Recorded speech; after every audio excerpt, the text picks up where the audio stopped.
বিশ্বাস করবেন কি করবেন না, একজন প্রখ্যাত ক্রিকেটার আমাদের এই দেশের, সে মানে দলে আসুক কোন দল করবে আমাদের দেখার দরকার নাই, কিন্তু সে আমাকে টেলিফোন করেছিল এবং আমার সাথে আমাদের একজন মহিলা নেত্রী নিপুণ রায় চৌধুরী ছিল, তাকে টেলিফোন করেছে, আমাকে টেলিফোন করেছে।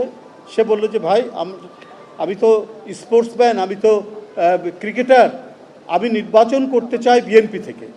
তো খুবই আনন্দিত হলাম। আমি বললাম তোমার মতো একটা ছেলে যদি আসে, আমি ওইভাবে চাই না যে তুমি খেলা ছেড়ে চলে আসো, কিন্তু তুমি করতে চাও নিশ্চয়ই আমি রাজি আছি। এটা 2018 সালের আগের কথা বলছি। কিন্তু পরে দেখলাম সে আরেকটি রাজনৈতিক দল থেকে সে নির্বাচন করে এমপি হয়েছে। তারপর মনে হয়েছে তার উপর চাপ প্রয়োগ করা হয়েছে, তাকে নানাভাবে উৎপীড়ন করা হয়েছে এবং তার যে খেলার যে প্রতিভা এবং তার জাতীয় আন্তর্জাতিক যে পরিচয় খেলার মাধ্যমে, সেটাকে নিশ্চিহ্ন মুছে দেওয়ার জন্য নানাভাবে চাপ প্রয়োগ করে তাকে নিয়ে যাওয়া হয়েছে তার দিকে। এটা কেন? এটা তো হতে পারে না।